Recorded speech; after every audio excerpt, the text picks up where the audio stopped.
All right, so let's start this broadcast with a big story that we are tracking on WION at this hour. Ahead of the first anniversary of the Ukraine war, American President Joe Biden has delivered an impassioned speech from the Polish capital of Warsaw. The Biden speech came just hours after the Russian President Vladimir Putin delivered his annual State of the Nation address. The American president launched an all-out attack on Russia. The Biden blamed Putin for the war in Ukraine. He also reaffirmed Washington's unwavering support for Kiev. Thank you for welcoming back to Poland. Meanwhile, together we made sure that Russia is paying the price for its abuses. We continue to maintain the largest sanction regime ever imposed in any country in history. And we're going to announce more sanctions this week together with our partners. We'll hold accountable those who are responsible for this war, and we'll seek justice for the war crimes and crimes against humanity continuing to be committed by the Russians. The Biden also rejected Russia's assertion that the Western allies are seeking to control or to perhaps even destroy Russia. However, he's accused Russia of crimes against humanity, where he claims that Russia has targeted civilians in the war. Later, he is also, of course, expected to meet with leaders of NATO's eastern flank.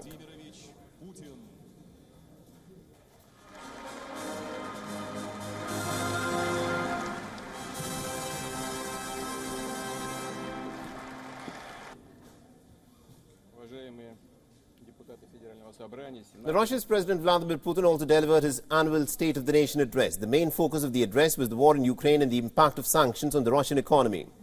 Now, Putin announced Moscow's suspension of its participation in the New START Treaty. The START Treaty is the last remaining arms control treaty between the world's two main nuclear powers, Russia and the United States. And even as the Russian president was delivering his speech, at least about one Russian rocket hit a busy street in the Ukrainian city of Kherson, which killed at least about 6 people. Now, according to officials, 12 people were injured in the attack. Meanwhile, many people across Ukraine are still struggling to overcome the loss that they have endured. When Russia launched its military operations in Ukraine, one of the strategic locations was, of course, the city of Mariupol. Russian forces captured the city in the month of May. The last Ukrainian soldiers, in fact, surrendered after fighting from underground tunnels of the vast Azovstal steel works. And now, much of Mariupol lies in ruins.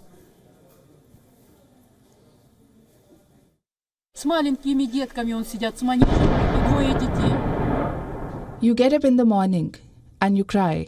You cry in the evening. I don't know where to go at all. I'm not alone. Imagine everything is destroyed. Everything is broken. Where should people go now? Here they are sitting. There will be small kids with little ones. I have got nowhere to go. I would love to leave if they provided me with somewhere to live. I would leave today. But like this, where to go? Who is waiting for us? All right, now to give us more updates in terms of what's exactly happening in the Ukrainian battlefields at this moment, we're being joined in by my colleague Anas Malik, who's presently in Kiev and has been tracking the developments very closely for us there. Anas, we in fact heard what Vladimir Putin had to say in his State of the Nation address. We also have heard what Joe Biden has had to say. It's almost 1 year since the war has gone on. Give us a sense of what's in fact unfolding in Ukraine at this moment, and what do the common people in Ukraine have to say about this war? Well, last question first. The common people, for them the cost of war has been quite a lot, quite significant, both emotionally, mentally, and of course monetarily as well. I've been speaking to people, and our report probably runs out later today or either tomorrow from Kyiv, and a lot of people that I've spoken to, they've said that they've lost their jobs, they've lost their loved ones. They now know what is the cost of freedom. They now know what is the cost of independence, what independence feels like, and how much do you have to do to ensure that you remain truly independent and sovereign. I think that is the key takeaway in this 1 year of war. They vow, the people of Ukraine vow to continue to keep fighting until each and every bit of their land is liberated from what they call is Russian aggression, and the fact that how Russia is waging a war, that is what is keeping them motivated. Now, the other part of your question, Saleh, that how Ukraine has been responding, or how Kyiv has been responding to President Biden's comments. Well, we've been talking about it, and there seems to be some sense of jubilation across the country, where when we heard from President Biden last night, it's more of a reiteration to the commitment, and it gives a sigh of relief to the people of Ukraine that its biggest ally in this war that is against the Russian aggression, it continues to stand by them irrespective of what the circumstances might be. Saleh? All right, very interesting. And also, Anas, at this moment, because neither side, it appears, is willing to, in fact, scale down from the position that it has taken. Now, going forward, what is expected in this spring offensive? Well, it's as we speak this morning. It snowed. In fact, it's still snowing in Kiev. I'll just get aside and I'll explain it for the benefit of the viewers. You can probably see those snowflakes. These are fresh snowflakes. So it's been snowing all along this morning. I'm standing outside the St. Michael's Golden Monastery. And it's been snowing along, not just here in the capital of Kyiv, but all across in the eastern belt as well.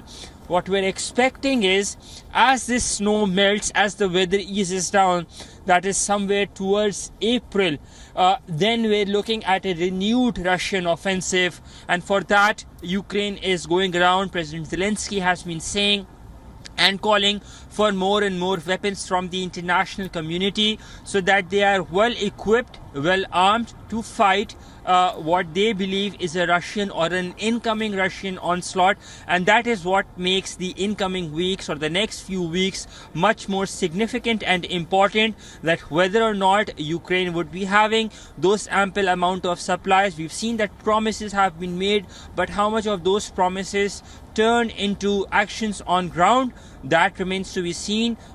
We're hearing more and more Leopard tanks will be delivered in the coming weeks ahead.